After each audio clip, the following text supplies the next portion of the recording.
នៅព្រឹកថ្ងៃទី13ខែវិច្ឆិកាឆ្នាំ2025ម្សិលមិញនេះឯកឧត្តមនាយឧត្តមសេនីយ៍ទាសីហាឧបនាយករដ្ឋមន្ត្រីក្រសួងការពារជាតិបានដឹកនាំគណៈប្រតិភូក្រសួងការពារជាតិធ្វើទស្សនកិច្ចផ្លូវការនិងចូលរួមជំនួបប្រស្រ័យមិត្តភាពការពារព្រំដែនថ្នាក់រដ្ឋមន្ត្រីការពារជាតិកម្ពុជាវៀតណាមលើកទី2ពេលអញ្ជើញដល់ច្រកព្រំដែនអន្តរជាតិបាវិតមុខបាយខេត្តស្វាយរៀងបង្គោលព្រំដែនលេខ171គណៈប្រតិភូក្រសួងការពារជាតិកម្ពុជាត្រូវបានទទួលស្វាគមន៍ដោយឯកឧត្តមនាយឧត្តមសេនីយ៍វ៉ាន់យ៉ាងរដ្ឋមន្ត្រីក្រសួងការពារប្រទេសនៃសាធារណរដ្ឋសង្គមនិយមវៀតណាមព្រមទាំងប្រជាពលរដ្ឋសិស្សានុសិស្សវៀតណាមក្នុងខេត្តតៃninhសាធារណរដ្ឋសង្គមនិយមវៀតណាមយ៉ាងច្រើនកុះករក្នុងឱកាសនោះឯកឧត្តមរដ្ឋមន្ត្រីការពារជាតិទាំងពីរកម្ពុជាវៀតណាមបានធ្វើការគោរពទង់ជាតិនៃប្រទេសទាំងពីរកម្ពុជាវៀតណាមថតរូបអនុស្សាវរីយ៍និងបានអញ្ជើញដាំដើមឈើមិត្តភាពនិងស្រោចទឹកព្រមទាំងបានបើកស្បៃក្រហមគ្របផ្ទាំងសិលាចារឹកដើមឈើមិត្តភាពផងដែរបន្ទាប់ពីបានអញ្ជើញដល់ច្រកព្រំដែនអន្តរជាតិបាវិតមុខបាយនិងប្រារព្ធពិធីបានបើកស្បៃក្រហមនិងដាំដើមឈើមិត្តភាពរួចមកនាយឧត្តមសេនីយ៍ទាសីហាឧបនាយករដ្ឋមន្ត្រីក្រសួងការពារជាតិកម្ពុជានិងឯកឧត្តមនាយឧត្តមសេនីយ៍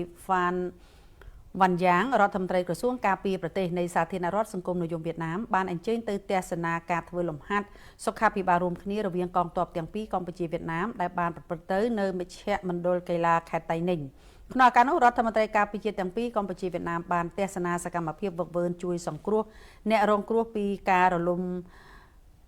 បាក់អាគារការរងគ្រោះដោយទឹកជំនន់ខ្យល់ព្យុះដែលក្នុងនោះមានសកម្មភាពដឹកជញ្ជូនអ្នកជំងឺរបួសសកម្មភាពកងទ័ពទាំងពីរកម្ពុជាវៀតណាមធ្វើការព្យាបាលអ្នកជំងឺនិងសកម្មភាពបញ្ជូនអ្នកជំងឺតាមបឋមភិកចក្រទៅកាន់មន្ទីរពេទ្យព្រមទាំងការទេសនាមូលដ្ឋាននិងសម្ភារៈសម្រាប់វឹកហាត់ផងដែរ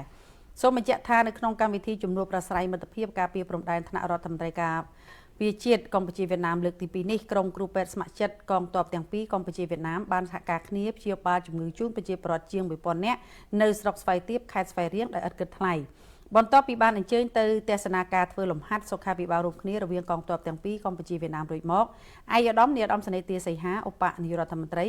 ក្រសួងការពារជាតិនិងឯកឧត្តមនាយឧត្តមសេនីយ៍វ៉ាន់យ៉ាងរដ្ឋមន្ត្រីក្រសួងការពារប្រទេសនៃសាធារណរដ្ឋសង្គមនិយមវៀតណាមព្រមទាំងប្រតិភូអមដំណើរទាំងអស់បានបន្តដំណើរទៅជួបសំណេះសំណាលលោកគ្រូអ្នកគ្រូសាលាបឋមសិក្សាបេនកូក្នុងខេត្តតៃninhប្រទេសវៀតណាមនៅសាលាបឋមសិក្សាបេនកូគណៈប្រតិភូបានទស្សនាការសម្ដែងសិល្បៈរួមគ្នារវាងសិស្សានុសិស្សវៀតណាម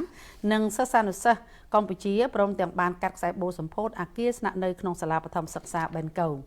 បន្ទាប់មកគណៈប្រតិភូដឹកនាំដោយនាយឧត្តមសេនីយ៍ទាសីហាឧបនាយករដ្ឋមន្ត្រីក្រសួងការពារជាតិនិងនាយឧត្តមសេនីយ៍វ៉ាន់យ៉ាងរដ្ឋមន្ត្រីក្រសួងការពារប្រទេសនៃសាធារណរដ្ឋសង្គមនិយមវៀតណាមបានបន្តដំណើរទៅភូមិប្រជាជនចងសម្ព័ន្ធមេត្រីភាពនៅតាមតំបន់ព្រំដែន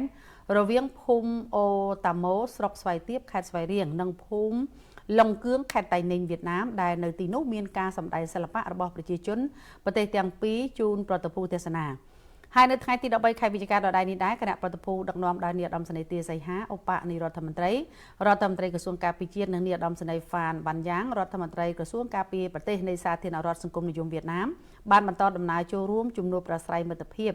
ការពារព្រំដែនថ្នាក់រដ្ឋមន្ត្រីការពារជាតិកម្ពុជាវៀតណាមលើកទី2ដែលបានប្រព្រឹត្តទៅនៅកងពលធំលេខ5យុទ្ធភូមិភាគទី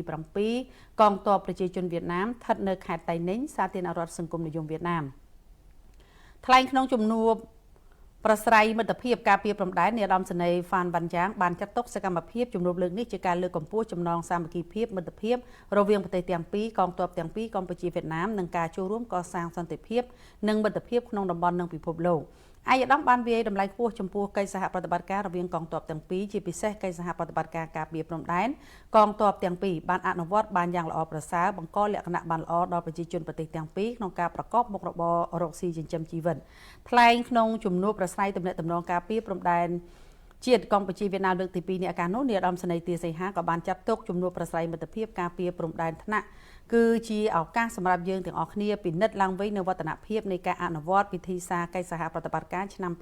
2025និងទិសដៅអនុវត្តកិច្ចសហប្រតិបត្តិការបន្តរវាងក្រសួងការពារជាតិប្រទេសទាំងពីរមួយវិញទៀតក៏បញ្ជាក់សារជាថ្មីអំពីការបដិញ្ញាចិត្តឥតងាករេក្នុងការពង្រឹងទំនាក់ទំនងមិត្តភាព សាមគ្គីភាពជាប្រពៃណីជាអ្នកជិតខាងល្អនិងផ្ដល់ផលប្រយោជន៍ទៅវិញទៅមករវាងកងទ័ពនិងប្រជាជនប្រទេសទាំងពីរលើពីនេះយើងពិតជាមានមោទនភាពប្រកបដោយការសប្បាយរីករាយនិងអបអរសាទរចំពោះភាពរីកចម្រើនឥតឈប់ឈរនៃទំនាក់ទំនងនិងកិច្ចសហប្រតិបត្តិការយ៉ាងជិតស្និទ្ធលើគ្រប់វិស័យទោះបីស្ថានភាពសន្តិសុខសកលមានការវិវត្តកាន់តែពិបាកប៉ាន់ស្មាននិងស្មុគស្មាញកាន់តែខ្លាំងយ៉ាងណាក៏ដោយនាយឧត្តមសេនីយ៍ទាសីហាក៏បានវិតម្លៃខ្ពស់នៅលទ្ធផលសម្រាប់បានជាផ្លែផ្កានៃការអនុវត្តផែនការកិច្ចសហប្រតិបត្តិការសម្រាប់ឆ្នាំ2025ប្រកបដោយស្មារតីទទួលខុសត្រូវគ្រប់ជ្រុងជ្រោយស៊ីជម្រៅប្រសិទ្ធភាពលើការងារដែលបានដាក់ចេញកន្លងមកក្នុងការនោះរដ្ឋមន្ត្រីការពារជាតិទាំងពីរកម្ពុជាវៀតណាមក៏បានចុះហត្ថលេខាលើវិធីសាស្ត្រកិច្ចសហប្រតិបត្តិការរវាងក្រសួងការពារជាតិប្រទេសទាំងពីរផងដែរ